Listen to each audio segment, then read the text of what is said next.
I joined Chungdahm Philippines because I know that this company will provide me the new skills that you can only learn in this industry. Also, I want to challenge myself on how to teach students online.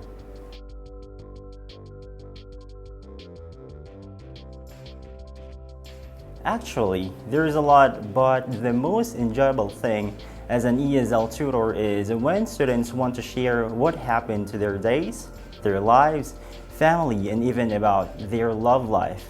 I also experienced because before we end the class, the students say thank you to me, and I appreciate it a lot.